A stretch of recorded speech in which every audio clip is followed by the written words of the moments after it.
May mga taong kapag na-in love ay kayang maghintay ng matagal. Mapatunayan lang ang kanilang pag-ibig para sa isang tao.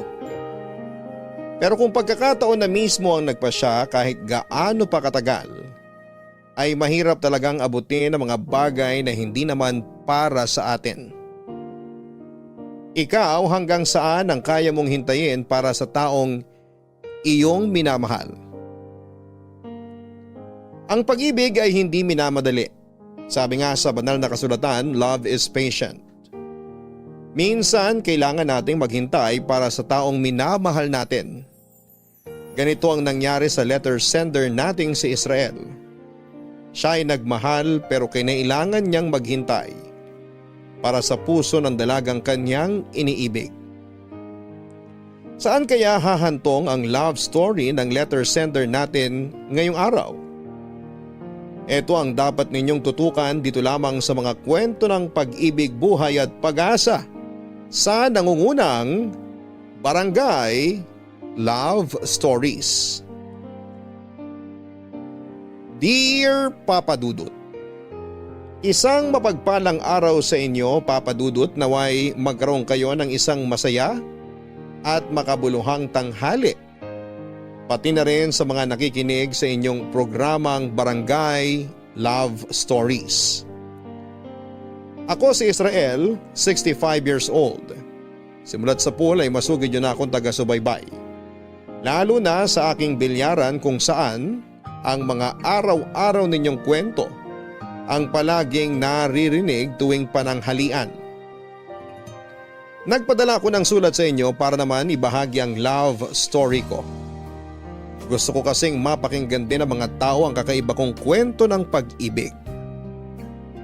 Taong 1982 nang makilala ko ang itinuturing kong pinakamagandang babae sa balat ng lupa, si Lorena. 19 lamang ako noon nung una ko siyang masilayan. Isa siyang kolehiyala na nag-aaral para maging nurse. Ako naman ay isang hamak na boy lang sa isang karinderya sa harap ng kanilang eskwelahan. College dropout ako, Papa Dudut. Wala akong magulang na nagpapaaral sa akin at tanging ang lola ko lamang ang nagpalaki at nag-alaga sa akin. Bata pa lamang ay nagtatrabaho na ako para pag-aralin ang sarili ko. Kaso nga lang ay dumating ang panahon kung saan ay hindi ko na kayang tustusan ang sarili ko, kaya minabuti ko na lamang na tumigil sa pag-aaral. Papa Dudut, tandang-tanda ko pa ang araw ng pagkikita namin ni Lorena. Maulan noon dahil may paparating na bagyo.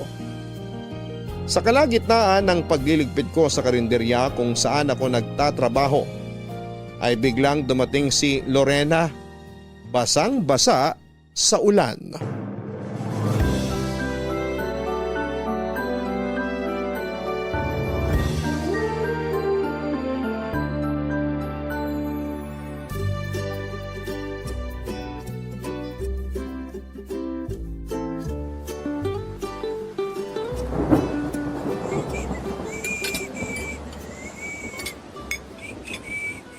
Grabe, ang lakas ng ulan. Kakain po ba kayo, ma'am? Oo sana, kuya. Meron pa ba kayong tinda? Naku, ubos na po ulam namin eh. Paano yan? Hala, wala na ba talaga? Kahit sabaw na lang sana. Wala na po. Na-check nyo na ba yung kabilang karinderya sa kanto? Sarado sila eh.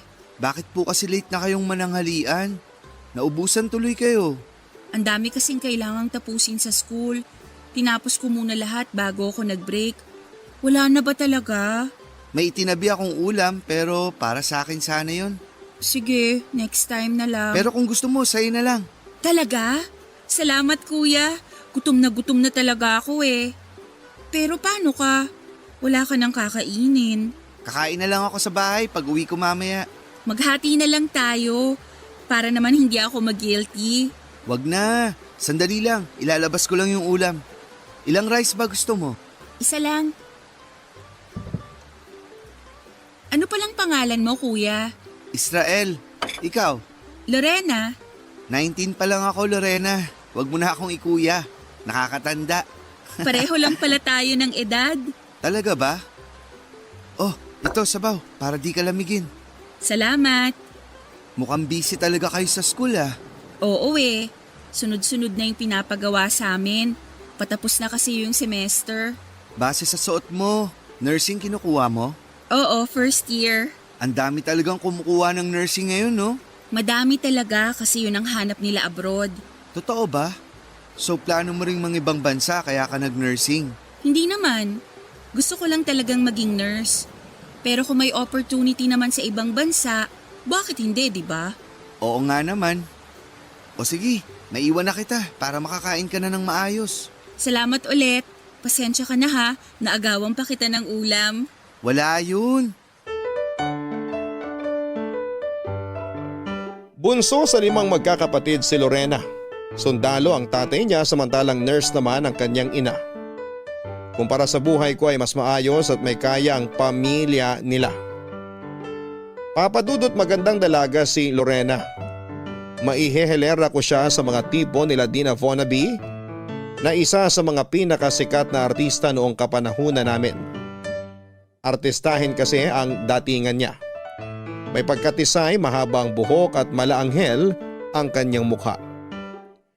Simula ng araw na nagkakilala kaming dalawa ay araw-araw ko nang inaabangan si Lorena sa labas ng eskwelahan nila. Mabuti na lamang at paminsan-minsan ay kumakain sila sa karinderya namin kasama ang mga kaibigan niya. Hindi naglaon ay naging suki na namin sila. Sa araw-araw na pagkikita namin ay nakabuo kami ng pagkakaibigan ni Lorena. Hindi siya maarte sa katawan, Papa Dudut. Mabait siya at palakaibigan. Bagay nga sa kanyang maging nurse dahil marunong siyang makibagay at makisama. Mahaba ang pasensya niya at mahinahon kung magsalita. Dahil sa mga katangiang yon ni Lorena kung kaya na in love ako sa kanya. Simulat sa pool ay alam naman ito na may gusto ako sa kanya. Hindi ko ito itinago, Papa Dudut. Dahil alam kong maraming kalalakihan ang nagkakagusto kay Lorena noon. Baka maunahan pa ako kaya hindi ko na noon pinatagal pa at agad ko siyang niligawan. Kaso nga lang hindi ko alam na kailangan ko pa palang dumaan sa sundalo niyang ama bago ko makuha ang mga kamay niya.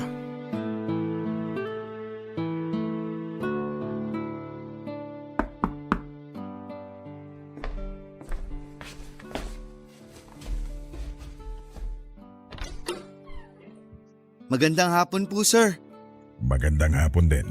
Si Lorena po. Nagbibihis pa. Ikaw yung kasama niyang kakain sa labas? Ako nga po. Anong pangalan mo? Israel po. Israel? Ikaw ba yung nakukwento ng anak ko na nanliligaw sa kanya? Ako nga po. Kita mo nga naman. Hindi talaga nauubusan na manliligaw yung anak ko na yon. May iba rin po nanliligaw kay Lorena? Aba syempre, para sa tatay, maganda ang lahi. Totoo naman po. Magkamukha nga po kayo eh. Pero alam mo iyo, masyado pa kayong mga bata para sa mga ganyang bagay. College naman na po si Lorena eh. Hindi pa ba siya pwedeng ligawan? College pa lang. Nag-aaral pa kaya hindi pa talaga pwede. Ikaw ba? Hindi ka ba nag-aaral? Tumigil na po ako eh. Wala po kasi akong pampaaral sa sarili ko. Pero nakapagtapos ka naman ng high school. Opo, hanggang high school lang po tinapos ko. Yan ang sinasabi ko. Sa halip na unahin mo yung pag-ibig na yan, bakit hindi mo muna tapusin ang pag-aaral mo? Hirap po ng buhay eh.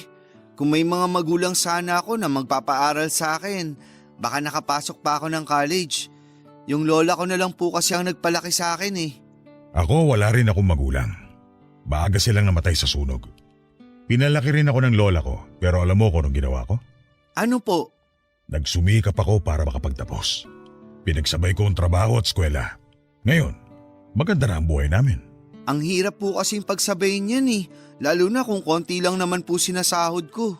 Eh paano mo maalagaan ang anak ko kung dyan pa lang, hirap ka na? Mahirap po mga ako eh. Pero sigurado naman po ako na totoo tong nararamdaman ko kay Lorena. Naku iyo, hindi ka mapapakain ng pagmamahal na yan. Ganito na lang ang gawin mo. Mag-aral ka, Tapusin mo ang college, saka kita papayagan manligaw kay Lorena.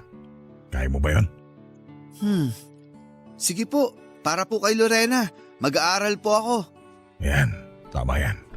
Pangako yan ha. Opo, Israel, kanina ka pa? kadarating ko lang. Ano, ready ka na ba? Oo, tara na. Ay, pa, ito pala si Israel. Siya yung sinasabi ko sa'yo. Oo, nagpakilala na siya sa akin. Ano po sa tingin niyo? Alam niya na ako anong tingin ko sa kanya. Hindi ba, Israel? Opo, Baka mamaya tinakot niyo na naman siya ha? hindi naman niya ako tinakot. Nag-usap lang kami ng papa mo. Ganun ba? O sige, tara na. Pa, alis na po kami. Mauna na po kami, sir. Mag-iingat kayo ha. Huwag papagabi. Israel, yung pinag-usapan natin ha. Opo, pangako ko po. Anong pinag-usapan niyo? Secret. Sa amin na lang yun. Aba, kayo ha? Papadudot, naiintindihan ko kung bakit gusto muna ni Mang Densyo na makapagtapos ako ng pag-aaral bago niya ako payagang manligaw sa anak niya. Bilang magulang ay gusto lang din niyang magkaroon ng maayos na buhay ang anak niya. Kaya naman sineryoso ko ang mga sinasabi nito. Nag-ipon ako habang nagtatrabaho sa karinterya at sa sumunod na pasukan ay nag-enroll ako sa kolehiyo bilang irregular student. Mahirap man ay sinikap kong pagsabayin ang trabaho at pag-aaral para lamang kay Lorena. Habang nag-aaral ay nagpatuloy ang pagkakaibigan namin ni Lorena. Mabuti na lamang at nang panahon na yon ay hindi talaga tumanggap ng manliligaw si Lorena. Focus lamang siya sa pag-aaral kaya ganun din ang ginawa ko. Nang makagraduate si Lorena ay agad siyang nakahanap ng trabaho bilang nurse sa isang pampublikong ospital. Dahil naman irregular student ay natagalan bago ko nakuha ang diploma ko, papadudot. Pilit kong iginapang ang pag-aaral ko hanggang sa tuluyan na nga akong natapos sa kolehiyo. Taon man ang lumipas ay hindi nawala ang pagkagusto ko kay Lorena. Kaya naman nang makuha ko na sa wakas ang diploma ko, ay agad ko itong ipresenta kay Mang Densyo. Natuwa siya nang malaman itong tinupad ko ang pangako ko sa kanya. Ang problema nga lang kung kailan nagsisimula na akong manligaw kay Lorena ay sakto naman ang pag-alis nito papunta sa ibang bansa para maging OFW. Nagulat na lamang ako noon, papadudot, nung nalaman kong nakatakda na palang lumipad sa ibang bansa si Lorena matapos siyang makahanap ng trabaho bilang nurse sa Qatar. Itinago niya talaga ang balitang ito sa mga tao dahil hindi pa sigurado kung matutuloy siya noon o hindi, papadudot. Kaya noong nakumpirma niya ito ay sa akin niya agad sinabi ang magandang balita. Para kay Lorena ay magandang balitang nangyari, pero para sa akin ay bad news ang pag-alis niya. Dahil paano ko siya liligawan kung nasa malayo siyang lugar? Malungkot man ay wala akong choice kundi ang pakawalan si Lorena. Hindi ko naman kasi hawak ang buhay niya dahil isa lamang akong hamak na manliligaw. Sa kabila ng nangyari ay nagpatuloy ang komunikasyon namin ni Lorena kahit nasa ibang bansa na siya. Sa pamamagitan ng snail mail ay buwan-buwan kaming nagpapadala ng sulat sa isa't isa para makapag-update sa mga buhay namin. Noong mga panahong yon ay nakahanap ako ng trabaho bilang mekaniko. Habang naghihintay kay Lorena ay unti-unti kong inayos ang buhay ko. Ipinangako ko kay Lorena na hihintayin ko ang pagbabalik niya at kapag nangyari yon ay maganda na dapat ang buhay ko sa Pinas. Ngunit sa pagtagal ng panahon, dumalang ang mga pinapadalang sulat ni Lorena hanggang sa dumating ang araw na wala na akong natanggap na update mula sa kanya. Ang masaklap nito ay wala na rin akong kontak kina Mang Densyo matapos silang lumipat ng tirahan. Sa pagkaputol ng komunikasyon namin ni Lorena ay nagpatuloy ako sa buhay. Umaasa na balang araw ay makakarinig din ako ng balita mula kay Lorena. Kaso nga lang ay mahabang panahon na ang lumipas ay wala na akong narinig mula sa kanya. Doon na po dumating sa buhay ko si Rose. Tao po? May tao po ba? Ano po yun, ma'am? Kuya, nag-aayos ba kayo ng bisikleta? Naku, ma'am, hindi po eh. Ay, magpapaayos sana ako eh. Bakit po? Ano po bang sira niyan? Parang maluwag yung kadena. Lagi kasing natatanggal tuwing ginagamit ko. Madali lang solusyon yan. I-adjust mo lang yung kadena. Maayos mo ba? Gagamitin ko kasi tumamaya eh. O sige, subukan kong ayusin. Salamat kuya. Hulog ka ng langit. Kanina pa ako naghahanap ng shop na pwedeng tumingin nito eh. Tagasan ba kayo? Dun pa sa kabilang barangay. Sasakyan lang kasi inaayos namin rito pero madali lang naman tong problema mo. Matagal bang ayusin yan? Mabilis lang, saglit lang to. Bakit, may lakad ka ba? Ah, wala naman. Antayin mo na lang. Israel? Pangalan mo ba yung nakakabit sa damit mo? Ha? Oo, Israel ang pangalan ko. Kakaiba pangalan mo ah. Saan ang galing? Hindi ko alam eh, hindi ko na tinanong. Bakit, pangit ba? Hindi naman, unique nga eh. Israel. Pangalan ng bansa yun, di ba? Oo, ikaw ba, anong pangalan mo? Rose. O di ba, hindi na bago? Oo nga, pero mabango naman pakinggan. Ewan ko ba sa nanay ko? Sa dami ng pwedeng ipangalan sa akin, sa bulaklak pa ako pinangalan. Baka naman may rason siya kung bakit Rose pinangalan sa'yo. Nagtitinda kasi kami ng bulaklak. Yun na yung business ng pamilya ko. Ah, kaya naman pala. May boyfriend ka na ba? Boyfriend? Wala akong boyfriend. Hindi ako bakla. Ay, girlfriend pala. Sorry, nalito lang. Ang gwapo mo kasi eh. Bakit wala ka pang girlfriend? May hinihintay akong babae eh. Ay, may nililigawan ka na. Sayang naman. Bakit naman sayang? Wala lang. Ako na lang ligawan mo. Single ako. Si ma'am talaga. Palabiro din pala kayo, no? Hindi, seryoso ako. Biro lang. Namula ka naman kagad, kuya eh. Ikaw talaga, ma'am. O ito, maayos na yung kadena. Hindi na yan matatanggal. Salamat. Magkano po? Wag na. Sigurado ka? Opo, inaayos ko lang naman yung kadena eh. Salamat kuya ah.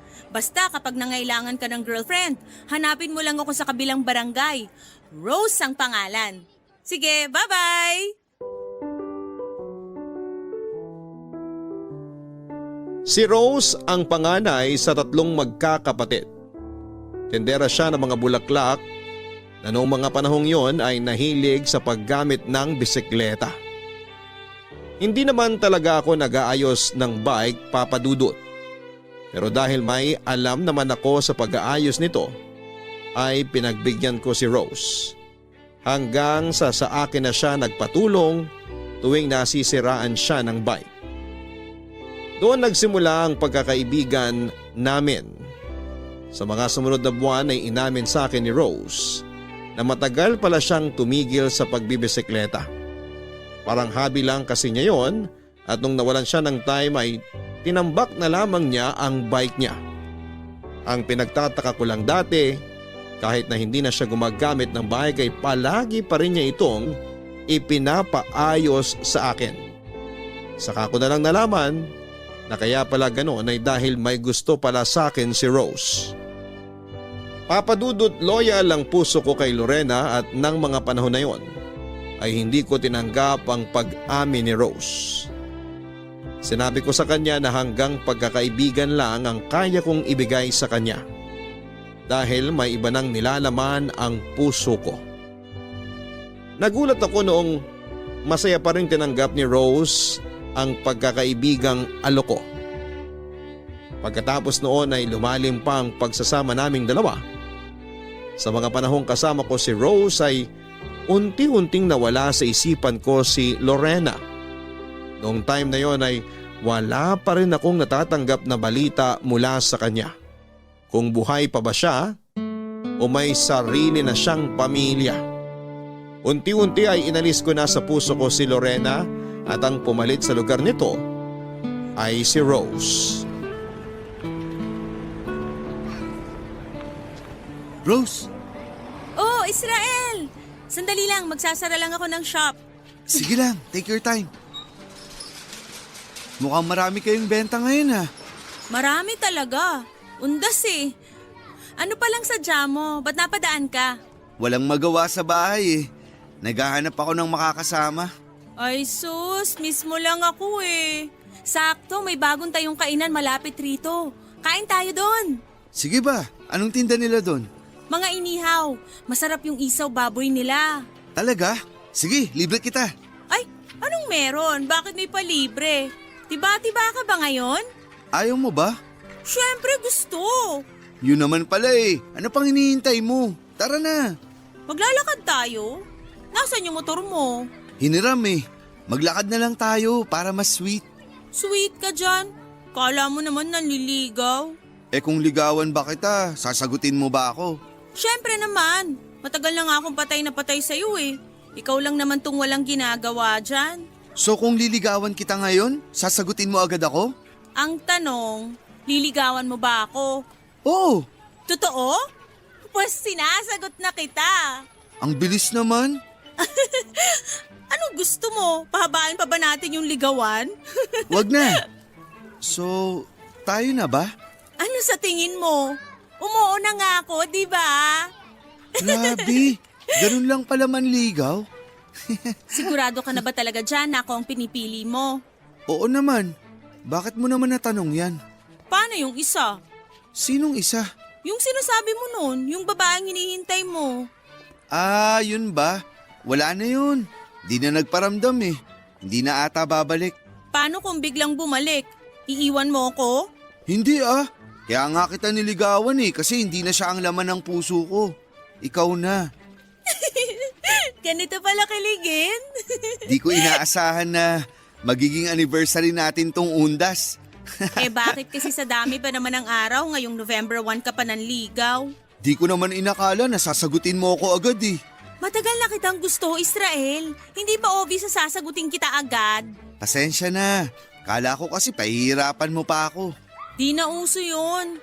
Gusto mo ipag-igib mo pa ako ng tubig tsaka haranahin Ang luma mo naman. Naninibago lang. First time kong magkanobya Talaga ba? Ako first girlfriend mo? Oo. Parang ang special ko tuloy. Alam mo, dahil special ngayong araw, sa iba tayo kumain.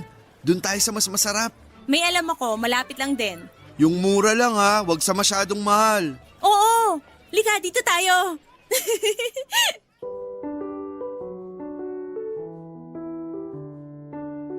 Maganda naman ang naging relasyon namin ni Rose, Papa Dudut. Hindi man siya ang unang minahal ko ay siya ang pinakaunang girlfriend ko. Hindi ko nga inaasahan na mahuhulog din pala ang loob ko sa kanya pagkatapos ng mahabang panahong pagsasama namin. Siguro'y tunay ngang natuturuan ang puso nating umibig, Papa Dudut. Dahil gano'n na nga ang nangyari sa amin ni Rose. May mga pagkakataon noon sa buhay naming dalawa na sinusubo kami ng mga unos. Pero sa tulong ng isa't isa ay nalampasan namin ang lahat ng problemang ito. Nakakatuwang balikan dahil ilang beses din kaming naghiwalay noon ni Rose dahil sa mga maliliit na bagay pero palagi rin kaming nagkakabalikan. Ang mga kaganapang yon sa buhay naming dalawa ang siyang mas nagpatibay sa pagsasama namin. Hindi naglaon ay hiningi ko ang mga kamay ni Rose para pakasalan siya sa simbahan. 5 taon na kami noong nagsasama at sobrang saya ko, Papa Dudut, noong umoo siya. Maliban dito ay dala-dala na rin ni Rose ang first baby namin. Yun nga lang sadyang mapagbiro talaga ang tadhana. Ilang araw bago ang nakatakda naming kasal ni Rose ay biglang nagparamdam sa buhay ko si Lorena.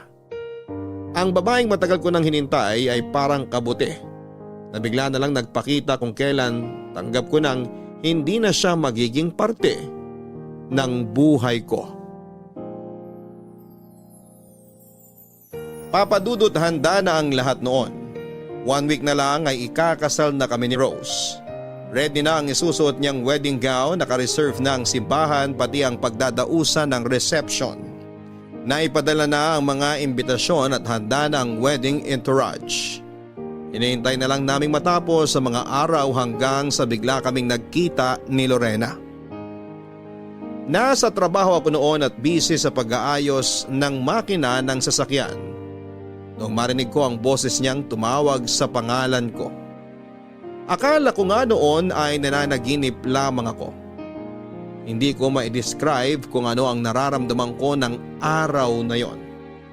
Nagulat, natuwa, na-excite.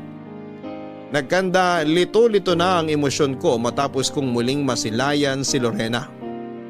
Napakalaki ng ipinagbago ng itsura niya, Papa Dudut.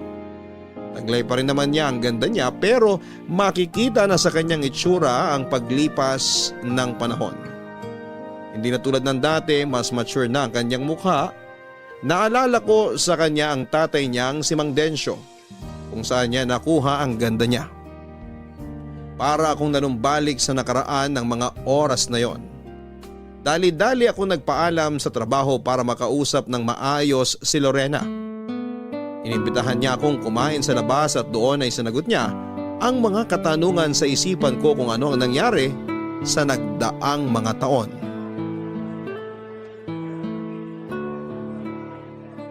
Kumusta ka na? Eto, matanda na. Ikaw ang kamusta na? Di ka na ba nagtatrabaho sa abroad? Hindi na, balik Pinas na ulit ako. Kailan pa? Matagal na. Last year pa ako bumalik. Mabuti naman naalala mo pa ako. Bakit naman kita makakalimutan? Malaking naging parte mo sa buhay ko eh. Totoo ba? Kung ganun, bakit ka nawala? Bigla ka na lang tumigil sa pagpapadala ng sulat sa akin. Yun ba? Madaming nangyari sa Qatar eh. Lumipat ako ng tirahan kasi nasunog yung dorm na tinitirahan ko. Sa sobrang stress ko noon, hindi na kita na-update sa bagong address ko. Pero alam mo naman yung address ko, di ba? Pwede ka namang sumulat ulit. Na-busy na lang din siguro ko. Tsaka gusto kitang sulatan ulit noon. Pero hindi na ako sigurado kung anong nangyari sa'yo. Kung nakapag-asawa ka na ba? Kung nakapagpamilya ka na? Wala pa akong pamilya. Talaga? Pero ikakasal na ako. Ganun ba? Congrats! Pakilala mo naman sa akin yung mapapangasawa mo. Kung gusto mo siyang makilala, pwede kang dumalo sa kasal namin. Next week na yon. Next week na? Sige. Susubukan ko.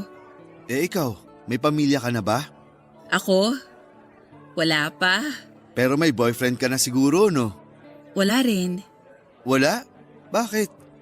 Huwag mong sabihing hanggang ngayon di ka pa rin pinapayagan ni Mang Densyo na tumanggap ng manliligaw. Hindi Bakit? Ano nangyari? Akala ko kasi may naghihintay pa sa akin. Yun pala wala na. Hindi ko rin naman kasi alam kung may mahihintay pa ako eh. Bigla ka na lang nawala, Lorena. Sorry, hindi ko alam kung paano kita i-approach eh. Parang nahiya na lang din kasi akong magpakita ulit sa'yo. Siyempre, mahabang panahon din na hindi ako nagparamdam eh. Pero bakit ngayon lang? Bakit ngayon ka lang nagpakita? Ngayon lang ako nagkaroon ng tapang eh. Kaso, huli na pala ang lahat. Siguro, may rason kung bakit ganun ang nangyari sa ating dalawa. Baka hindi talaga tayo para sa isa't isa. Siguro nga. Baka ganun nga. Hindi ako ang para sa'yo. Ano palang pangalan ng fiancé mo? Rose, flower shop owner siya. Nakakatuwa naman. Bumagay sa trabaho niya yung pangalan niya. Kaya nga mabait si Rose, makulit nga lang. Masaya ako na may nahanap ka ng babae na mamahalin mo. Congratulations ulit, Israel. Salamat. Sana ikaw rin. Makilala mo na rin ang lalaking para sa'yo. Sana nga. O paano yan? Mauna na ako. Parang naaabala pa kita sa trabaho mo. Pasensya ka na ha. Wala yon.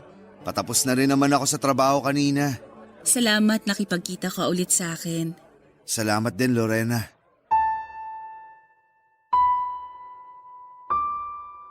Matapos masagot ang bawat katanungan, Matapos naming i-update ang isa't isa sa naging takbo ng buhay namin, ay tuluyan na kaming naghiwalay ni Lorena. Parang sa araw na yon nangyari ang closure na hindi ko alam ay matagal ko nang hinihintay. Doon ay natanggap ko na hindi talaga kami para sa isa't isa. Ganon talaga siguro ang buhay, iibig ka sa maling tao bago mo tuluyang mahanap ang taong para sa'yo. Sa sumunod na linggo ay kinasal kami ni Rose. Isa yon sa mga pinakamasayang araw ng buhay ko na hindi ko malilimutan. Sumunod ay ang araw kung kailan pinanganak ni Rose ang panganay namin. Papadudot ang buhay mag-asawa namin ni Rose ay masasabi kong katulad din ng mga normal na mag-asawa. May mga araw na sobrang sweet namin sa isa't isa. May mga araw naman na parang wala kaming pake sa ginagawa ng bawat isa. Ganon na talaga ang buhay kapag matagal mo nang kasama ang isang tao. May awayan at tampuhan pero sa huli, mas nananaig ang pagkakapatawaran at pagkakaintindihan sa ngalan ng pamilya namin. Mula sa pagiging mekaniko ay nagpatayo ako ng sarili kong negosyo o papadudot. Sa itong bilyaran samantalang sari-sari store naman ang naisip ni Rose na gawing pangkabuhayan. Sakto dahil ang bahay namin noon ay malapit lang sa eskwelahan. Halos mga estudyante ang naging suki namin na siya nang nagbigay buhay sa maliit naming pamilya. Kontento na ako sa buhay ko noon, papadudot. Mabilis na dumaan ang 10 taon at nanatili pa ring matatag ang pagsasama namin ni Rose.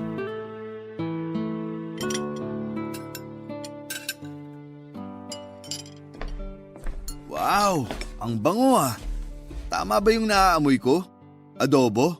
Adobo nga. Gutom ka na ba? Halika, kumain na tayo. Yung mga bata, Yung isa tulog, yung dalawa nasa labas. hindi na ba natin sila hihintayin? Wag na, mauna na tayong kumain. Matatanda na yung mga yun. Kakain na lang sila kapag ginutom sila. Nagtabi naman ako ng ulam dyan eh. Hirap talaga kapag nagbibinat at nagdadalaga na ang mga anak, no? Palagi na lang silang nasa labas. Hindi na tayo sabay-sabay kumain. Ikaw naman, parang hindi ka dumaan sa pagkabata. Ikaw din naman nung binata ka, lakwatsero ka rin naman eh. Hindi ah. Ay sus! Nakakamiss din pala maging bata, no? Yung mga panahong malakas pa mga buto natin, hindi pa nirarayuma. Masaya din naman tayo ngayon ah. Oo naman, syempre. Pero minsan, napapaisip lang din ako kung ano yung mga bagay na hindi ko nagawa nung kabataan ko. Bakit? Marami ka bang pinagsisisihan na hindi mo nagawa? Marami. Hindi ako nakapasyal. Hindi ako nakabili ng mga bagay na uso noon. Yung mga pagkakataon na hindi ko nagawa at nasayang dahil hirap sa buhay. Pwede mo pa rin namang gawin yan ngayon eh. Kung sa bagay, Sa relasyon natin, wala ka bang pinagsisisihan? wala. Masaya ako sa relasyon nating dalawa ngayon. Ano namang pagsisisihan ko? Meron ba dapat? Baka lang naman meron. Rose, masaya ako na ikaw ang napangasawa ko. Pero ni minsan ba, hindi mo natanong yung sarili mo kung ano kayang nangyari kung hindi tayo nagkakilala nung araw na nagkita tayo? Paano kung si Lorena ang nakatuluyan mo? Si Lorena? Bakit naman biglang napasok si Lorena sa usapan natin? Alam ko naman na si Lorena ang nilalaman ng puso mo nung nagkakilala tayo. Alam ko yun, ramdam ko. Pero hindi ako galit. Kailanman hindi ako nagalit at hindi ako magagalit kahit nasabihin mo pang mas mahal mo si Lorena. Bakit hindi ka magagalit? May karapatan kang magalit kasi ikaw ang asawa ko. Kasi tanggap ko ang katotohanan na may mas nauna sa akin. At okay lang yun. Ang mahalaga naman kung kanino ka napunta at sa akin yun. Hindi ko alam kung bakit si Lorena ang tumatakbo sa isip mo ngayon. Pero gusto ko lang malaman mo, Rose, na ikaw ang babaeng minamahal ko. Wala nang iba. Hindi si Lorena. Ikaw. Ikaw ang pinili ko. Ikaw lang. Huwag na nga nating pag-usapan yung mga hindi natin nagawa noon kasi wala naman ang magbabago eh. Ang pag-usapan na lang natin yung ngayon. O sige, pasensya ka na kung ano-anong naiisip ko kasi. Tanggalin mo na sa isip mo yung mga bagay na yan. Past is past. Hayaan na lang natin sa nakaraan yung mga bagay na yan. Tama ka nga. Kumain na lang tayo. Alam mo kung anong masarap isabay dito sa adobo mo? Ano? Juice! Sandali lang, ipagtitimpla kita ng juice. Tiwala sa isa't isa at pagpapakumbaba ang sekreto kung bakit tumagal ang relasyon namin ni Rose. Sobra-sobra ang pagmamahal niya sa akin noon. Kaya naman sinuklian ko ito ng pagiging ulirang ama at asawa. Kailanman ay hindi ko tinangkang mambabae o lokohin ang asawa ko. Hindi rin ako pumasok sa anumang bisyo dahil alam kong isa ito sa mga rason kung bakit nagkakasiraan ang isang pamilya. Sa pamamagitan nito ay nananatili kaming tahimik at healthy ang pamilya namin, Papa Dudut. Hindi striktong may bahay si Rose. Paminsan-minsan tuwing nagkakayaan kami na mga kaibigan ko lumabas ay pinapayagan niya akong maglakwatsa. Ganon din naman ako sa kanya. Sinubukan naming pagbigyan ang kanya-kanya naming buhay para hindi kami magsawa sa isa't isa. Kumbaga'y nagkaroon din kami ng me time para sa mga sarili namin.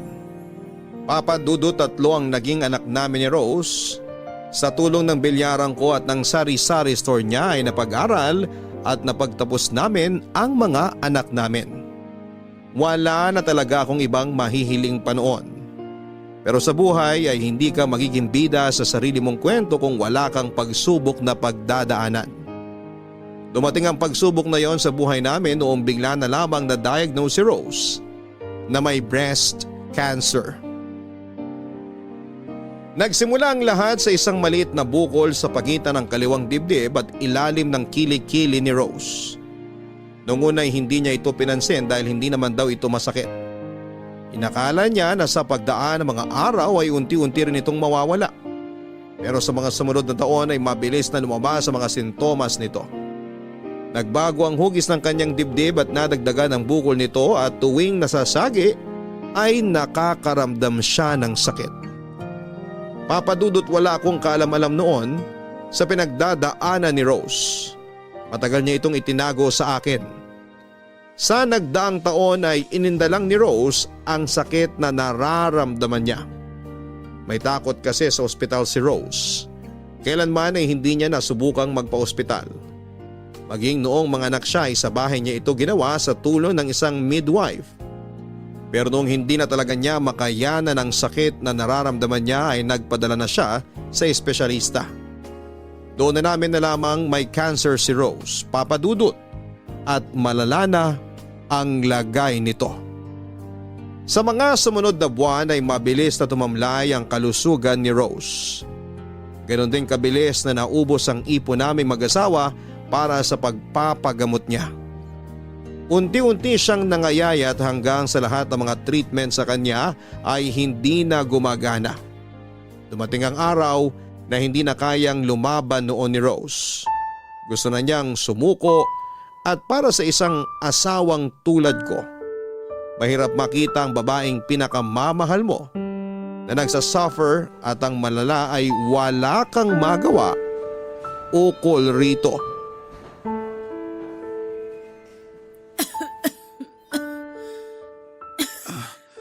Rose, okay ka lang ba? Okay lang ako. May kailangan ka? Gusto mo ng tubig? Hindi, salamat. Matulog ka na uli. Ikaw, bakit gising ka pa? Hindi ka pa ba matutulog? Hindi ako madalaw-dalaw ng antok. Tsaka ilang minuto na lang papunta na rito yung nurse na nagra-rounds para i-check ang BP ko. Aantayin ko na lang muna yon bago ko magpahinga. Kung may kailangan ka, sabihin mo lang sa akin ha. Wala naman akong kailangan. Pero may gusto ako. Anong gusto mo? Gusto mo bang kumain? Sabihin mo lang, ibibili kita ng pagkain. Gusto ko nang sumuko, Israel. Rose naman. Pagod na ako eh. Pagod na yung katawan ko. Pagod na yung isip ko. Pagod na lahat. Kung pwede lang sanang i-fast forward tong sakit ko para matuluyan na ako, gagawin ko eh. Bakit naman ganyan sinasabi mo? Iiwan mo na ako. Kami ng mga anak mo. Bibitaw ka na lang basta. Wala naman tayong laban eh. Nandito ako sa ospital hindi para magpagaling kundi para pahabain lang yung buhay ko. Pinapahaba lang ng mga doktor yung paghihirap ko. Pinapatagal lang nila yung pagkamatay ko. Rose, hindi ka mamamatay. Mamamatay ako. Yun ang totoo kaya hanggat maaga pa, tanggapin na natin yun. Hanggat humihinga ka pa, hanggat nagsasalita ka pa, hanggat patuloy na tumitibok yung puso mo, hindi ako titigil sa paglaban. Sana ganun ka rin. Alam ko mahirap tanggapin, pero kailangan nating harapin ang katotohanan na darating din yung araw na mawawala ako. Oo, darating din yun, pero hindi pa ngayon. Mabubuhay ka pa ng matagal. Israel, Ano yun? salamat. Huwag kang magpasalamat sa akin. Trabaho ko bilang asawa mo ang bantayan at alagaan ka.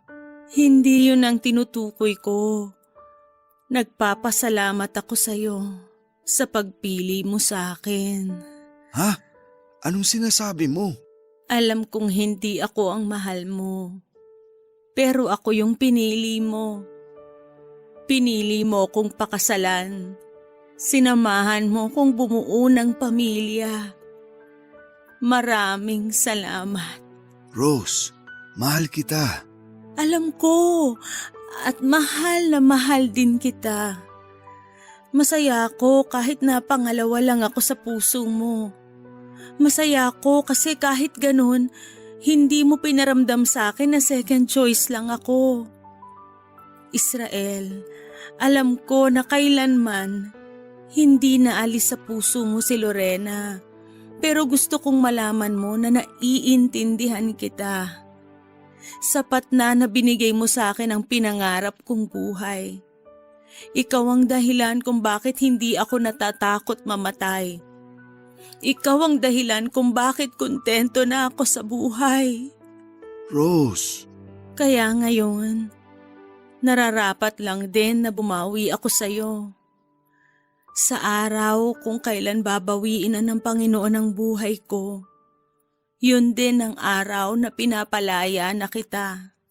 Deserve mong sumaya, mahal ko, kaya pinapakawalan na kita para hanapin ang babaeng totoong minamahal mo.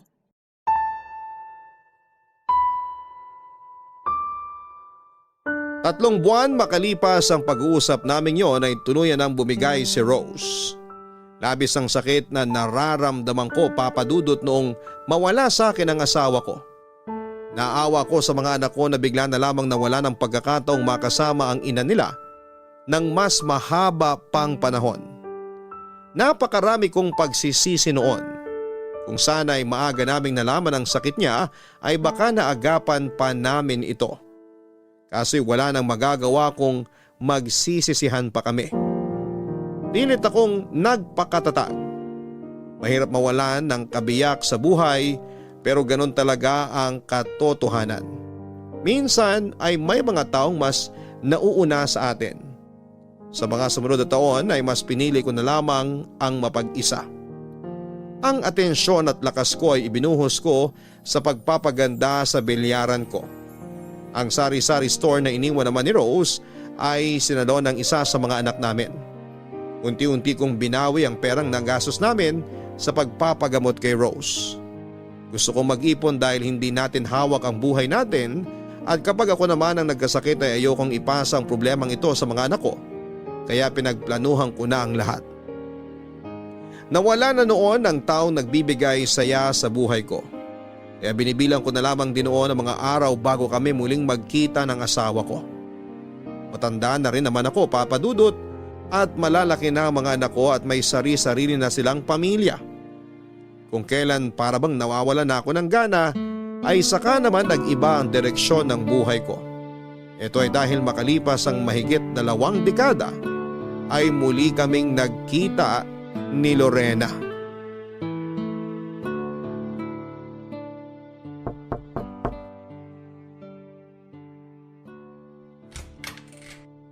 Israel? Mabuti naman, hanap na rin kita sa wakas. Anong ginagawa mo rito? Binibisita ka. Pero, paano mo nahanap tong bahay ko? Libre lang naman magtanong eh. Aaminin ko, natagalan at nahirapan akong hanapin ka. Pero may pagka-detective din naman ako minsan, kaya natuntun din kita. Nakakagulat ka naman. Bigla-bigla ka nalang nagpapakita. Na-surprise ka ba? Oo naman. Sa haba ng panahon simula nung huli tayong nagkita, hindi ko inaasahang magkikita ulit tayo. Ako nga rin eh. Pero heto tayo ngayon. Pinagtagpo ulit ng tadhana. O halika, pumasok ka. Kumusta ka na? Hindi mo ba kasama ang asawa mo? Matagal nang wala si Rose. Ay hala, anong nangyari? Breast cancer. Sorry, hindi ko man lang nabalitaan. Okay lang. Mahirap mawala ng asawa pero eto pa rin tayo. Patuloy na lumalaban. Eh ikaw, di mo ba ako ipapakilala sa asawa mo? Ano ka ba? Wala akong asawa. Hindi na ako nakapag-asawa. Wala ka pang asawa? Anong nangyari? Naunahan ako eh. Naunahan nino? Basta, sabihin na lang natin na may nangako sa akin noon. Ang sabi niya, maghihintay daw siya. Eh kaso, hindi niya ako nahintay eh. Naunahan tuloy ako. Ako ba yung tinutukoy mo? Sa tingin mo, Sorry kung hindi kita nahintay noon. biro lang yon. Kau naman. Wala naman akong sama ng loob eh. Kasalanan ko rin naman. Ako yung dahilan kung bakit tayo nagkahiwalay. Pero bakit hindi ka na nag-asawa? Hindi ko rin alam eh. Nahirapan na lang siguro tong puso ko na magmahal ulit ng ibang tao. Ang ibig mong sabihin, mag-isa ka ngayon sa buhay? Wala kang kasama? Ganun na nga. Mag-isa, walang kasama, solo lang sa buhay. Hindi ka ba malungkot na wala kang kasama? Malungkot syempre, pero may magagawa ba ako? Ito na yung naging buhay ko eh. May magagawa ka pa naman eh. Tulad ng ano? Sa edad nating to, limitado na lang yung mga bagay na pwede nating gawin. Wala sa edad yan. Mas maganda nga yun eh. Matanda na tayo. Pwede na nating gawin lahat ng gusto nating gawin. Parang mahirap nang gawin yan. Madali lang. Ibalik natin yung dati. Yung dating tayo. Bawiin natin yung mga oras na nawala. Yung mga pagkakataong nasayang. Kaya pa ba natin yun? Oo naman. Wala ka bang tiwala sa akin? Wala ka pa rin talagang pinagbago. Ikaw din naman.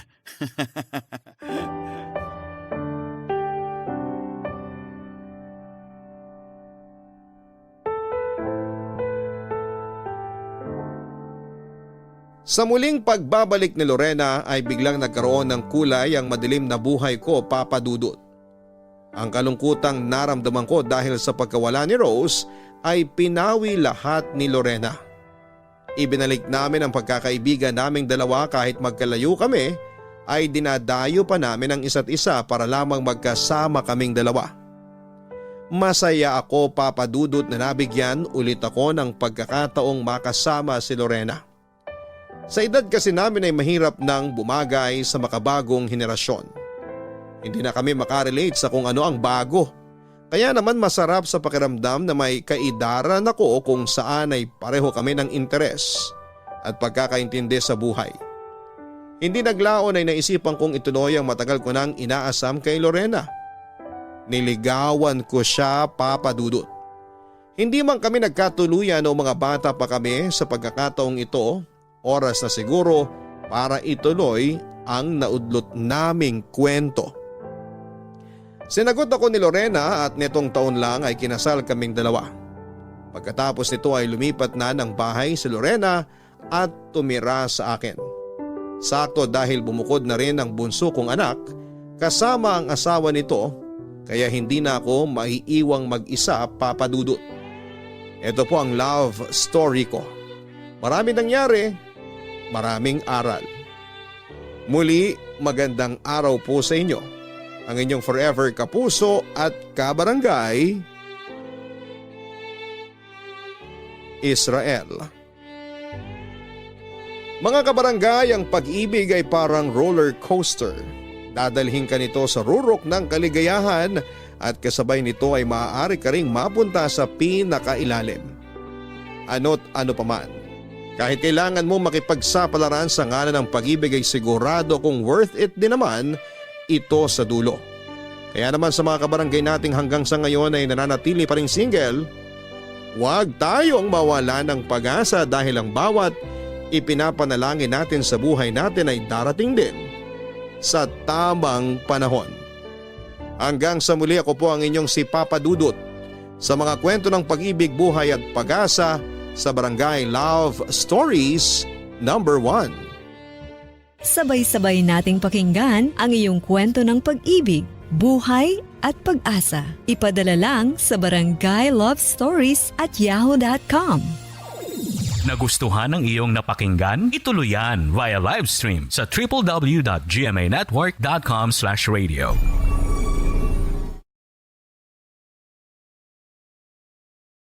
Ang mga kwento ng pag-ibig, kwento ng buhay at kwento ng pag-asa dito sa Barangay Love Stories.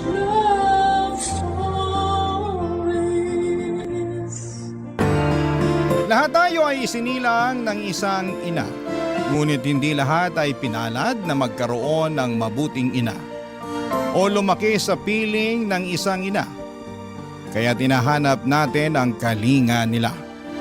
At kung hindi man natin ito matagpuan ay ipinapangako natin sa ating sarili na kapag tayo'y naging ina, ibubuhos natin ang lahat ng pagmamahal sa ating anak. Ikaw kabarangay, naranasan mo na bang mag-mothering? Kahit sa isang anak, anakan lang.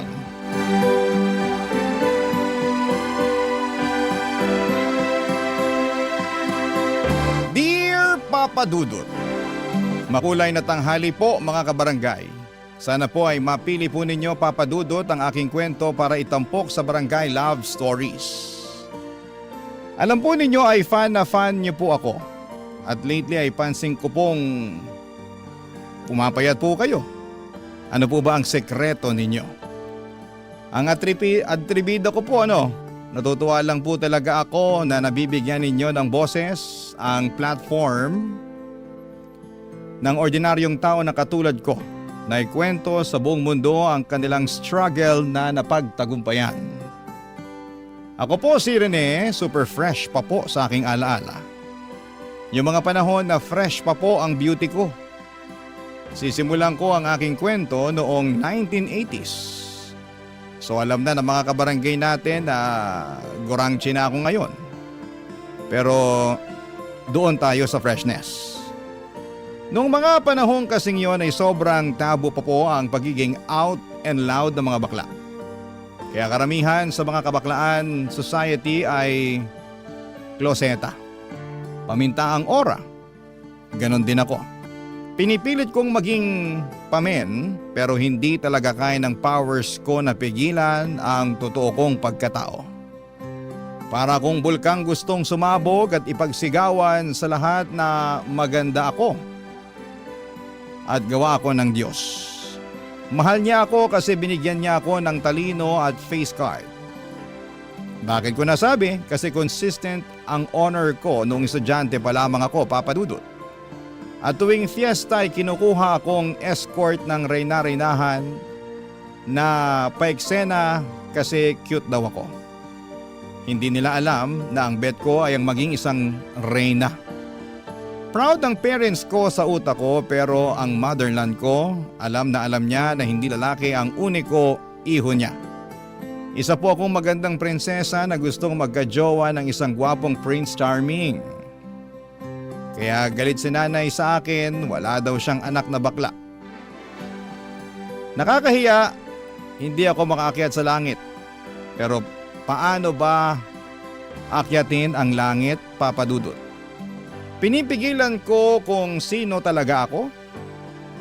Kalimutan yung maging masaya para sa sarili ko at hindi ko na lang titingnan ang crush kong si Enrique. Ganun ba yon, Papa Dudut? Sobrang gwapo po talaga ni Enrique. Kaya kapag siya ang kaharap ko, ako si Rena Bella. Hindi ba ang sosyal pakinggan? Alam nyo, ilang gabi kong pinag-isipan kung magtatapat ako sa kanya. At dumating nga ang araw na hindi ko nakayanan. Sinabi kong gusto ko siya pero straight talaga si Enrique at ang sabi niya ay hindi niya ako pwedeng maging jowa kasi bakla ako. Lalaki pa rin ako. Gusto niya ay babae lang kaya sobrang na-hurt ako, Papa Dudut.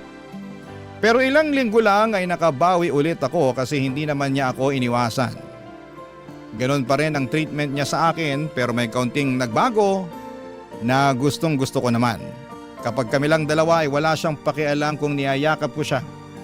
Hanggang sa may kababalaghang nangyari sa aming dalawa na sobra kong kinaligaya. Ganito pala ang feeling, Papa Dudut. Parang lumipad ako sa langit pero ilang araw lang ay lumagapak ako sa lupa.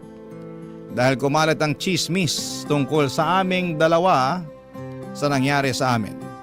Sa pagsuko ko ng bataan ko at hindi ito nakaligtas sa radar ng nanay ko.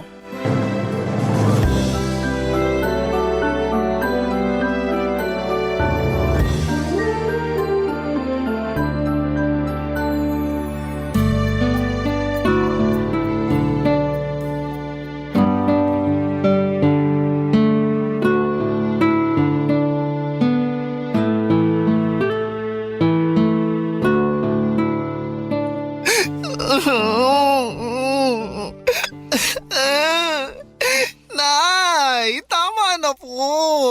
Hindi mo lang inisip ang kahihiyan namin. Nay, ang sakit-sakit na po. Ang dami ko na sugat. Di pa sapat yan. Kailangan magtanda ka. Nay naman, maawa naman kayo sa anak ninyo. Ngayon gusto mo kaawakan ka. Matapos mo ipahiya ang pamilya natin. Ay nako, hindi ka ba nag-iisip? Di ba honor student ka? Bakit hindi mo ginamit yung utak mo? Puso po kasi ang ginamit ko, Nay. Ay nako, tigilan mo nga ako rin eh. Lalaki ka! Lalaki ang pinanganak ko. Lalaki ang panganay ko, hindi bakla! Hindi niyo po ba talaga ako matanggap, Nay? Anong magagawa ko? Bakla po talaga ako! Tigilan mo na! Di ka bakla! Alam mo kung malalaman to ng tatay mo? Naku, hindi lang bugbog ang aabutin mo. Mas malala pa rito. Eh, ganito po talaga ako, Nay. Magpakalalaki ka! Ang kabakla ng dahilan kaya pinagchichismisan tayo ng mga tao eh. Walang maidudulot na mabuti sa'yo yan. Ay, siguro kailangan kitang dalhin kay Mang Egoy. Ha? Yung matandang ginagamit ang laway niya sa panggagamot? Kadiri, Nay! Wala akong sakit! Ay naku, sinasabihan ka nga ng masamang espiritu. Over naman, Nay! Ay, tigilan mo ko rin eh. Kung ayaw mong malagyan ng laway ni Mang Egoy, eh di tumino ka. Tumino? Ano, self-healing? Ganon? Basta, ayoko na may bakla sa pamamahay na to. Kung hindi, palalayasin kita. Ay, sobra naman kayo, Nay! Layas talaga! Hindi ba kayo naaawa sa akin? Dahil lang sa pagiging bakla ko! O, ikaw, nangangatwirang ka pa, ha? Nay, nakakarami ka na, ha? Rene, kapag may marinig pa ako at makikita kitang ginagawa mong gown-gown yung mga kumot natin, naku, malilintikan ka talaga sa akin. Naiintindihan mo ba ako? Tinatanong kita, Rene! Naiintindihan mo ba ako? Maybe. Ay! Iniinis mo ba ako, Rene? Opo, opo. Gets ko na po. Tama na, Nay. Kota ka na sa hampas. Tama na po. Sige na po. Titino na ako. Hindi na ako magiging bakla. Char. Papa Dudut, feeling ko talaga ay katapusan na ng buhay ko. para talagang pinapaalis ni nanay ang kaluluwa ng baklang sumapi sa akin. Ang sakit pero mas masakit yung katotohanan na ayaw niya sa akin dahil lamang sa bakla ko. Pwede niya sana talaga akong pagalitan na bakit ko ginawa yon kay Enrique na bata pa ako. Wala pa sa wastong edad. Doon maintindihan ko siya pero ang punto niya ay bakit ako bakla at nakakahiya ako dahil sa kabaklaan. Pero syempre, sinunod ko na lamang si nanay para matapos na ang eksena na yon. Sinubukan kong maging super pamen, kulang na lang ay manligaw ako ng babae para pagtakpan ang totoo kong pagkatao. Sobrang hirap at alam ko kung bakit ako naghihirap dahil sa mga tsismosang nagpakalat ng magandang tagpo sa amin ni Enrique. Ang kaibigan kong ahas, si Carol. Nagulat talaga ako nang nalaman kong sa kanya pala galing ang lahat. Sa mga kwento pala talaga may mga subkontrabida. Siyempre si nanay ang main kontrabida ko kasi lahat na lamang ay bawal. Hindi ko tuloy at hindi niya ako tunay or feeling ko tuloy ay hindi niya ako tunay na anak. Puro sermon at pananakit lang ang inaabot ko sa kanya dahil sa nag-iisang dahilan. Bakla ako. Pero itong si Carol sobrang pakialamerang frog. Akala ko ay kakampi ko siya at akala ko ay mapagkakatiwalaan ko siya pero sinaksak niya ako ng patalikod. Para siyang mangkukulam na ayaw maging masaya ang isang prinsesang katulad ko, Papa Dudut.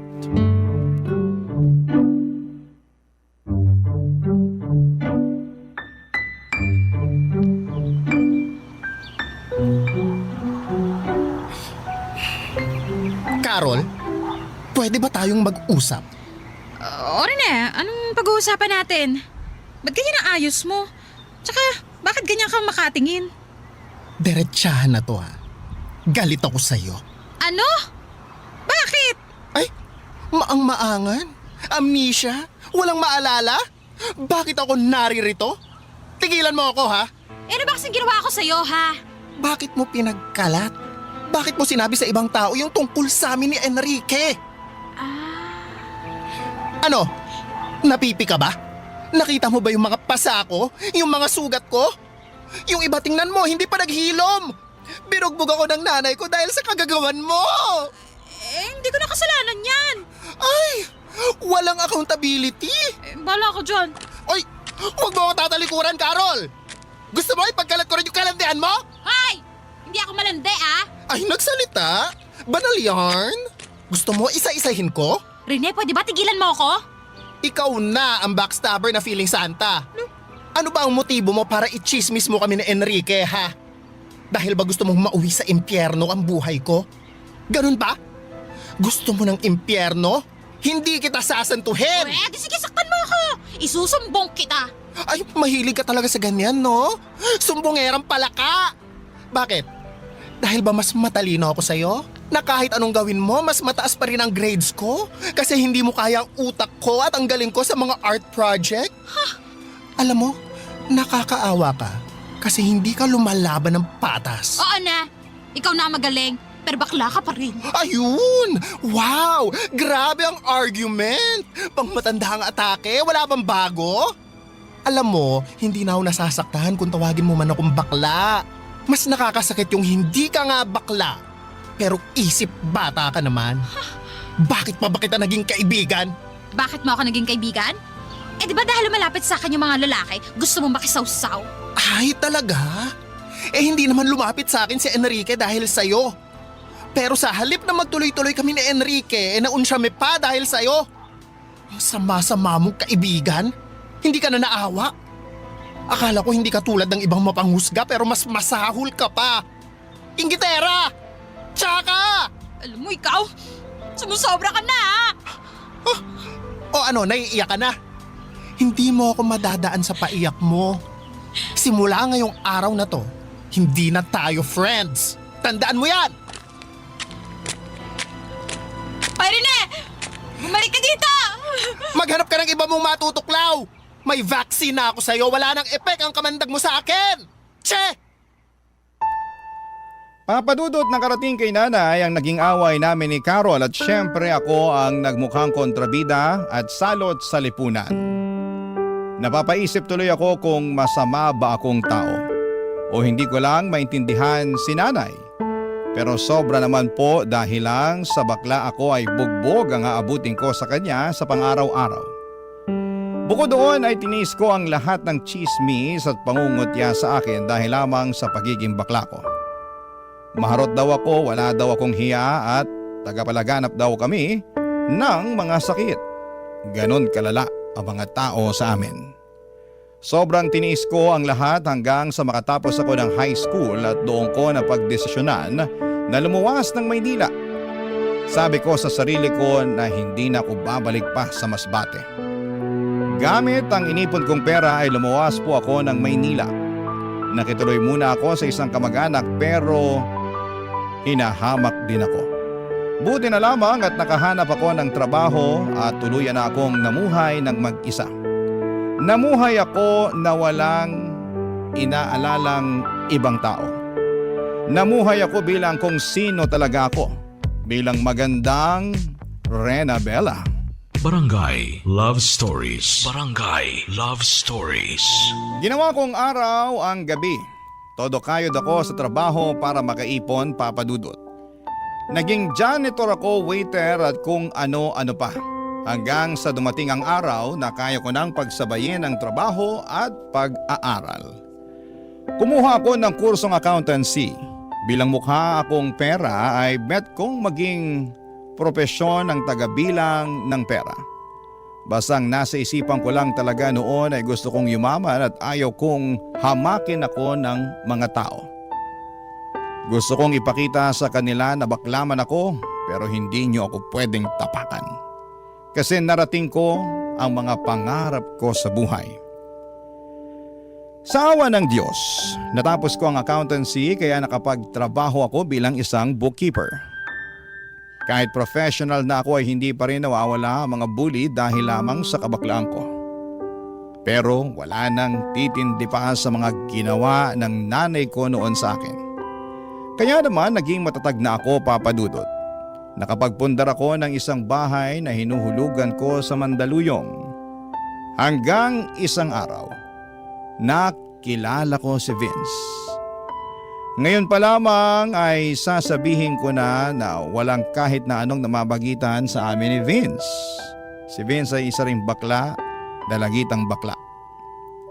Naglaya sa probinsya nila kasi ayaw din ng mga magulang sa kanyang pagkatao. Nagmakawa ito sa akin, papadudot, na sa akin muna tumira. Siyempre naawa ako. Mabait naman siya, tumutulong sa gawaing bahay pero dahil bata pa ay may mga bagay na kailangan ko rin talagang pag-aralan. Ang naiiba lang, hindi ko pinupuna ang pagkatao niya. Saka yung mga pangaral na parang isang inang nagmamalasakit talaga ang ginagawa ko sa kanya sa tuwing nagkakamali siya.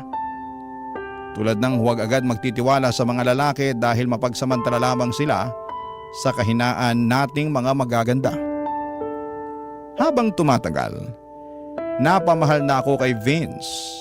Tinuring ko siyang anak kaya todo support ako para mapaaral siya. Pero may ugali talaga ang anak kong ito na kailangan ko pong ituwid, papadudot.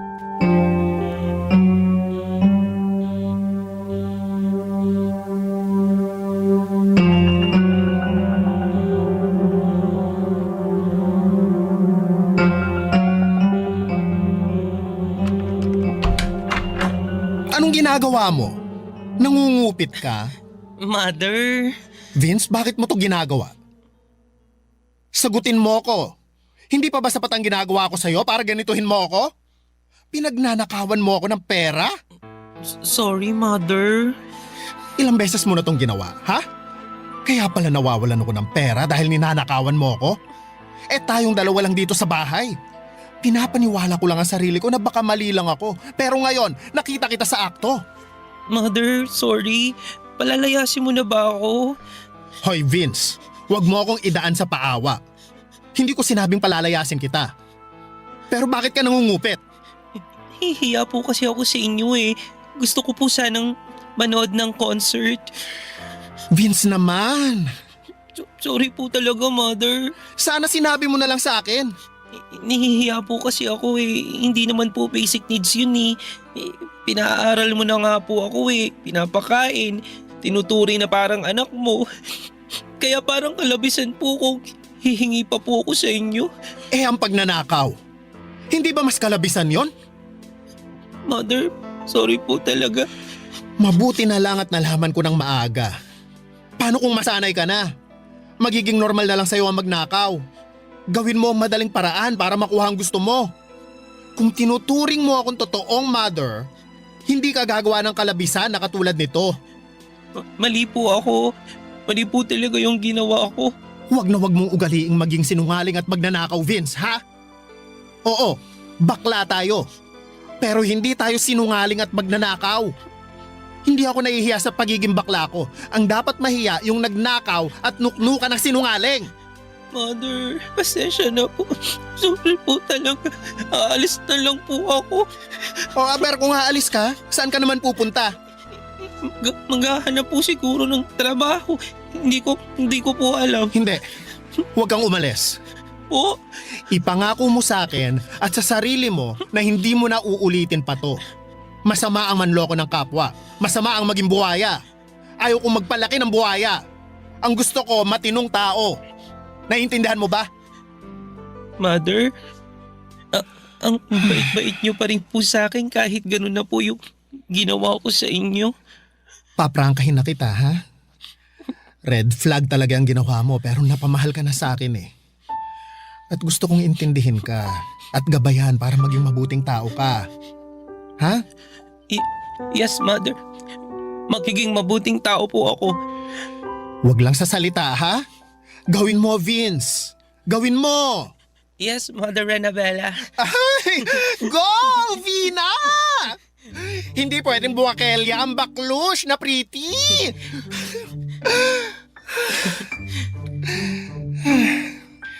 Basta mag-aral ka, ha? Hindi kita susukuan. Ipaglalaban ko ang mga pangarap mo sa buhay kasi that's how to mothering a beautiful daughter should be. Wow, English? Nag-aral kaya ako? Ang galing nyo nga po, Mother eh. Idol ko po kayo. Asus. O ito, bibigyan na kita ng perang pambili mo ng ticket para rumampa ka ng bongga. Bibigyan pa kita ng extra para may pambili ka ng outfit mo. Talaga, Mother? Eh, kailan ba ako nangako na hindi ko tinupad? Oh, never pa po. O never naman pala eh. Kaya bongga ka sa concert. Yay! Thank you po, Mother. I love you. Oy, English? I love you too, anak. Papa Dudut, iginabang ko ang pag-aaral ni Vince dahil nakikita kong eto ang yaman na pwede kong ibigay sa kanya. Mahirap ang mag-aral. Naranasan kong igapang ang sarili ko at ayaw kong maranasan ni Vince ang paghihirap na yon. Sa totoo lang ay marami na akong baklang natulungan. Pero iba ang sitwasyon ni Vince. Kasi kinupkup ko siya at parang ako na ang naging nanay niya. Bilang isang ina ay tinupad ko ang aking obligasyon sa anak, ang suportahan ang kanyang pag-aaral at pangarap sa buhay. At sobrang saya ko po nang makapagtapos siya ng high school, Papa Dudut. Proud na proud ako sa kanya at sa sarili ko na kaya ko palang maging isang ina at tatay sa isang hindi ko kadugo. Pero trinato ko talagang anak. Siyempre may mga lalaki din naman ako kaya may mga masasayang araw din ang puso at katawang lupa ko. Pero iba rin talaga nang dumating si Vince, Papa Dudut. Nabihag niya ang puso ko nang biglang magpakita itong si Andrew sa akin. Sa bahay ko na tumira itong si Andrew, may mother at father na itong si Vince na anak-anakan ko. At tuwing umuwi si Vince galing sa school, sa college ay parang perfect family talaga kaming tatlo. Ang saya-saya ko po, Papa Dudut, pero may ginawa si Andrew na red flag sa akin.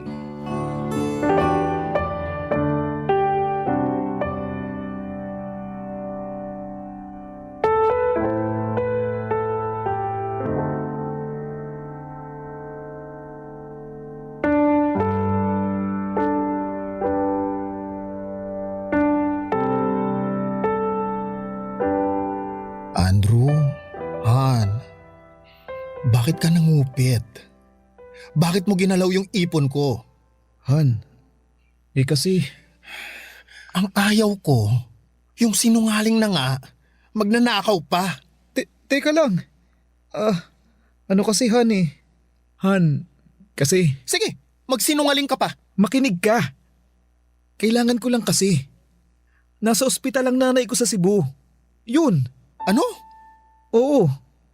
Tama ang narinig mo. Nasa ospital siya. Eh bakit hindi mo sinabi sa akin? Bakit kailangan mo pang nakawin ang pera ko? 2 beses ka pang nangupit. Sorry na. Aaminin ko, nagkamali ako. Eh pero ano yung una last week? Anong dahilan mo kung bakit mo kinuha yung pera ko nun? Yun na nga. Humihingi ang nanay ko. Unang nagkasakit ang tatay. Tapos siya. Yun. Ganun. Ay, umayos ka Andrew ha. Akala ko nga si Vince ang kumuha ng pera. Kung hindi ko lang nakita sa bag mo bago ka pa umalis ng bahay, malamang si Vince pa rin ang pagdududahan ko. Kawawa naman yung anak ko. Pinagdudahan ko pa siya. Pero yun nga, imposible ding ganun kalaki ang kinuha niya kasi para saan niya gagamitin. Han. Sorry na talaga. Nagkamali ako. Han, sa susunod magsabi ka. Hindi naman ako naging madamot sa'yo. Binibigyan nga kita ng panggastos mo habang wala ka pang trabaho, di ba? Nahihiya na ako sa'yo. Huwag ka nang mahiya. Ngayon pa ba na asawa na kita? Nakita ko ng lahat sa'yo. Masama ang ginawa ko eh. Alam kong napipilitan ka lang dahil sa sitwasyon. Tama. Kaya ang lakas mo sa akin, Han eh. Kasi, naintindihan mo ako. Basta pagsusumikapan ko yung training ko para makapagtrabaho ako. Makapag-abroad. Basta paghusayan mo. Saka, baka kapag nakapag-abroad ka na, kalimutan mo na ako at magkaroon ka na ng ibang babae. Han, hindi ako ganun. Tumatanaw ako ng utang na loob. At saka, mahal kita eh. Totoo. Talaga ba? Oo. Mahal na mahal kita.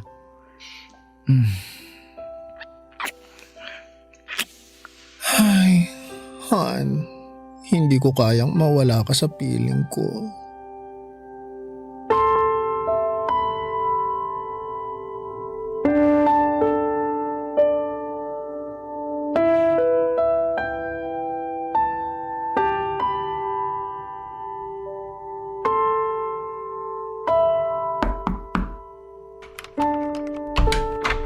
Vina? Mother? Sorry anak. Mother, bakit po? May kasalanan ako sa'yo anak. Kasalanan? Bakit po? Umupo nga po muna tayo dito sa kama, Mother. Ano po bang kasalanan ng sinasabi ninyo? Nagkulang kasi ang pera ko. Kaya naisip ko na baka kumuha ka. Ano po? Kaya nga magsosorry ako kasi ikaw ang naisip ko. Mother naman. Mali nga ako. Nakonsensya ako at ikaw ang naisip ko. Pero ang totoo, si Papa Andrew mo ang kumuha. Ha? Ano po? Nagnakaw siya sa inyo? Ang lupit naman, inakawan pa kayo? Pero okay na. Nagkaayos na kami. Talaga ba, Mother? Yesterday, ngiti pa lang niya, wala na. Ang rupok ko.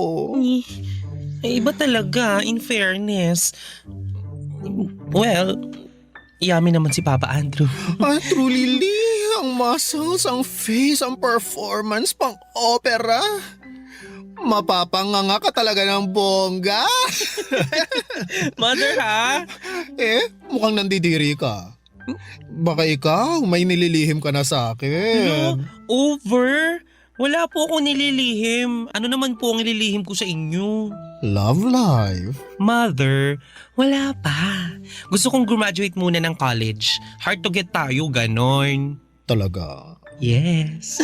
Vina, hindi kita pinagbabawalang magka-BF, ha? Kaya ayokong maglihim ka. Mother, kung magkaka-BF man po ako, ikaw agad ang unang makaka-nose. Pero, ano? Ano, ha?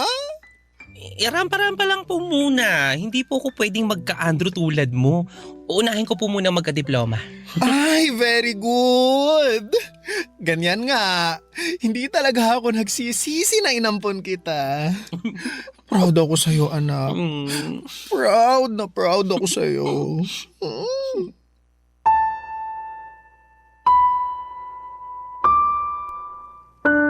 Papa Dudut, sobrang panatag ng loob ko sa aking mag-ama. Sobrang saya namin sa bahay at feeling ko talaga ay perfect na ang lahat.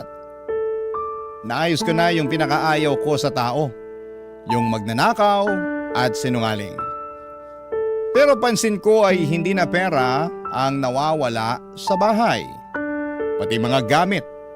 Hindi ko malaman kung sino ang gumagawa kasi maraming beses din na pumunta ang mga kaibigan ko, kaibigan ni Vince at kaibigan ni Andrew sa bahay. Baka nasalisi lamang kami. Saka kapag nawawalan ako ng pera ay hindi ako nakakahanap ng bakas. Kung sino nga ba ang kumukupit. Kaya naman nagpalagay na ako ng CCTV sa kwarto nang hindi nila alam para malaman ko kung sino ang nagnanakaw. Pero sobra po akong nasaktan sa aking mga nakita. Nagpatira pala ako ng buwaya sa bahay. Ang lala na pala kasi araw-araw akong niloloko. Araw-araw akong pinapaniwala na pamilya ang turing sa akin at hindi ako pinagsasamantalahan. Pero nagkamali ako, Papa Dudut. May mga bagay siguro na hindi mo talaga hawak. At darating na lamang ito at magdadala ng sakit sa puso mo. Akala ko talaga na magiging maayos na kaming tatlo. Na parang ang bahay-bahayan naming laro ay totohanan na. Pero hanggang laro lang pala talaga ang lahat. At tulad ng mga laro ay may talo. Mukhang talo ako dito, Papa Dudut. Barangay Love Stories. Barangay Love Stories. Papa Dudut, kailangan kong magpakatatag at lumaban pa rin. Marami na akong pinagdaanan para hindi ko kayanin ang dagok na ito sa buhay ko. Isang kagimbal-gimbal ang nalaman ko. Nangungupit pa rin si Andrew ng pera at huling-huli ko ito sa CCTV. Ang niyayakap ko pala tuwing gabi ay isang kawatan at sinungaling. Kung titignan ay mabait naman si Andrew sa akin. Nabibigay niya ang pangangailangan ng katawang lupa ko. Nilalambing niya ako, niyayakap at naiisip ko na ganito talaga siguro kapag bakla. May mga lalaking talagang mapagsamantala at ginagamit ang kahinaan namin. Ilang araw din akong hindi nakatulog. Hindi ko siya makumpronta kasi ayaw kong mawala siya sa akin. Nasanay na ako na siya lang ang lalaki sa buhay ko. Kaya hinahayaan ko na lamang. Papa Dudut, tuwing pumapasok ako sa trabaho ay napapanood ko sa app ko sa phone ko ang kuha ng CCTV. Dito na ako nagtataka kasi bakit pumapasok si Andrew sa kwarto ng anak ko. Nagnanakaw din ba siya? Hanggang sa iba na ang kutob ko. Pinalagyan ko na rin ng CCTV ang kwarto ni Vince. Hindi nila alam na may CCTV na pala ang loob ng bahay. Doon ko nalaman na may relasyon ang dalawa. Kaya nung nakita ko sa akto ang ginagawa nila ay dali-dali akong umuwi ng bahay para mahuli silang dalawa, Papa Dudut.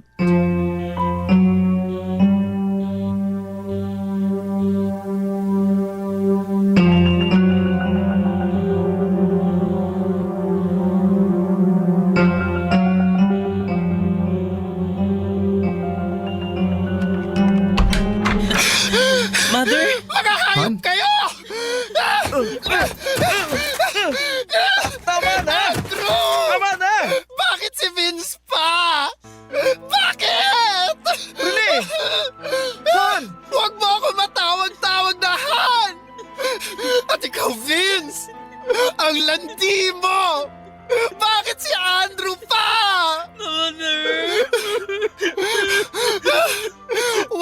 akong madaan-daan sa paiyak-iyak mo! Pinakain kita! Binihisan! Ginawang tao! Pero isa ka palang ahas! At ikaw lalaki ka!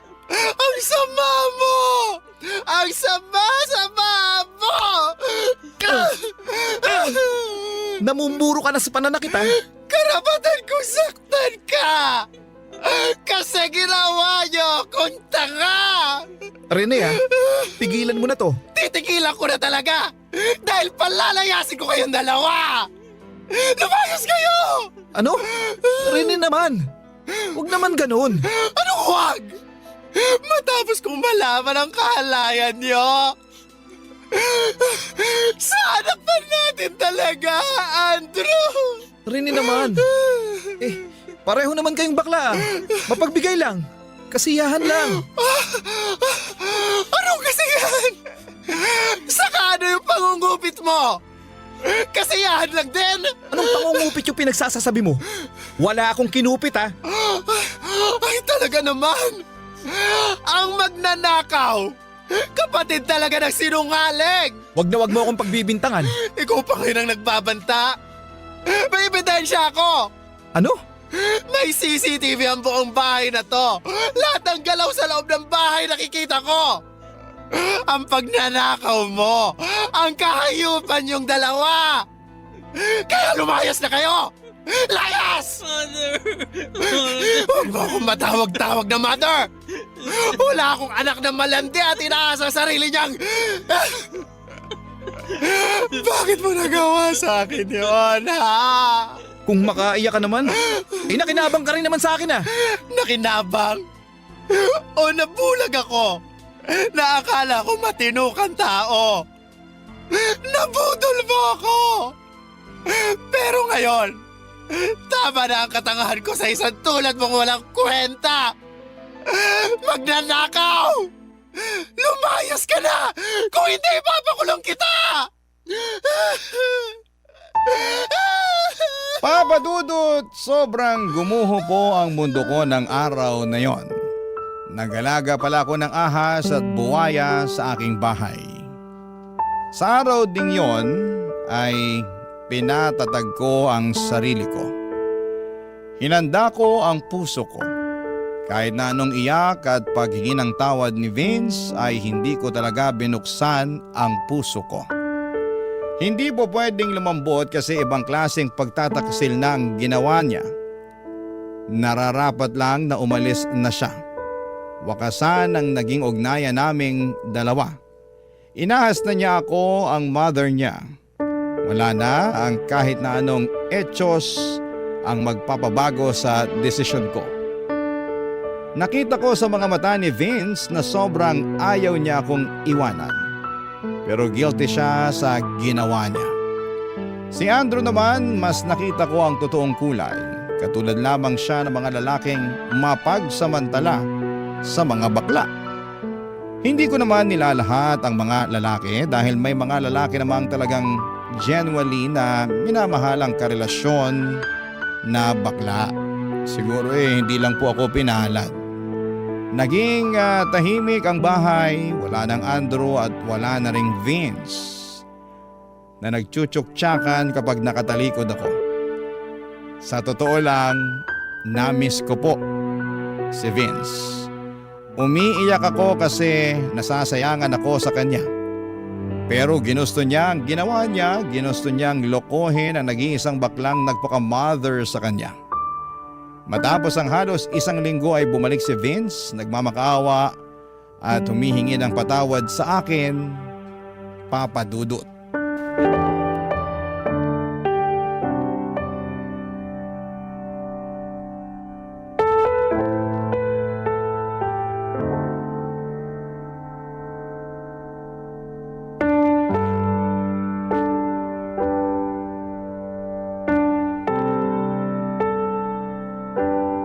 Maupo ka sa sala. Mother, sobrang nagsisisi na talaga ako sa nagawa ko sa'yo. Mother, Ayaw kong mawala ka. Ayaw kong mahiwalay sa'yo. Vince, hindi ako nagkulang ng pangaral sa'yo. Hindi kita sinasaktan. Tinrato kitang tao. Hindi ako nagdalawang isip na kupkupin ka. Gawing anak-anakan ko. Pinangarap ko na sana makuha mo yung gusto mo sa buhay. Sinuportahan kita, di gaya ng nanay ko sa akin. Pero ang sakit. Ang sakit-sakit ng ginawa mo sa akin. Alam ko naman po eh. Sobrang sama ng nagawa ko po sa inyo, Mother. Nagsisisi na po talaga ako. Naaalala mo dati, yung pangungupit mo ng pera. Pinangaralan kita. Sabi ko sa'yo ang magnanakaw, isang malaking sinungaling. Akala ko napatino kita. Nakaka-frustrate na hindi pa rin pala. Hindi lang pera ang ninakaw mo, kundi ang relasyon ko sa isang lalaking wala namang kwenta. Pero salamat na rin sa'yo at natauhan ako sa Andrew na yon. Hindi na ako nabulag sa papandesal niya. Mother, patawad po. Hindi ko na po gagawin sa'yo yung ganun. Magpapakatino na po ako. Gusto ko po kasing makasama kayo sa pagtupad ng mga pangarap ko eh. Vince, I'm sorry.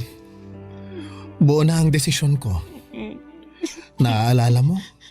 Kusa akong lumaya sa pamilya ko at gumawa ng sarili kong buhay dahil napuno na ako sa pananakit ni nanay. Nakaya kong mabuhay. Nakaya kong maging tao. Hindi malayong kaya mo ring maging tao. Mother naman. Please. Give me another chance. Ay, maraming chance na ang binigay ko sa'yo, Vince. Marami na. Hindi sa lahat ng oras na kapag nagkakamali ang isang tao, bibigyan na naman ng chance. Puro tayo chance pero walang accountability. Kaya tayo hindi umuusad sa buhay. Ang gusto ko, mamuhay na walang mga taong gahaman, mapanlinlang at sinungaling. Mother, luluhod po ako. Magmamakaawa. Sana mapatawan niyo po ako. Wa-epek sa akin yan. Huwag mo nang gawin. Alam mo, ang dapat mong gawin ay humanap ng trabaho para mapagpatuloy mo yung pag-aaral mo. Sayang naman yung nasimulan mo. Saka, sige na. Ito, kunin mo tong pera para may pangsimula pa. Ito na ang huling tulong ko sa'yo. At wag na wag ka nang magpapakita pa sa akin. Papa Dudut, sobrang sakit pala na palayain ang isang tao na sobrang minahal mo. Ang sakit sa dibdib. Parang sinasaksak ang puso ko nang makita ko si Vince na bitbit ang ibang gamit paalis ng bahay. Nang sinarado ko ang pintuan na yun ang oras na kailangan kong kalimutan ang anak-anakan ko. Mahirap pero kailangan kong gawin. Sa ngayon, Papa Dudut, ay mag-isa na lamang po ako. Wala ng Andrew, wala ng Vince sa buhay ko. Pero natutunan ko na rin na hindi pala sukatan ng pagmamahal ang pagtitiis sa sakit at kasinungalingan. May mga kaibigan naman akong nananatili at doon ko nahanap ang lakas na muli akong bumangon. Para sa akin, Papa Dudut, walang masama sa pagiging bakla. Hinding-hindi ko ikakahiya kung sino po ako. Pero mali ang magnakaw, mali ang manloko at mali ang magsinungaling sa taong nagmahal at nagtiwala sa iyo ng totoo. Doon ako labis na nasaktan, Papa Dudut. Doon ako natuto. Ngayon ay mas maingat na ako, mas matatag at mas pinipili ko na lamang ang mga taong karapat-dapat sa pagmamahal ko. Ang inyong kapuso at kabarangay forever, Rene, aka Rena Bella. Ako? Gigil na gigil talaga ako sa nangyayari sa kwento natin. O ikaw, kabarangay, kumukulo rin ba dugo mo? Pwede kang mag-iwan ng comment sa ating comment section.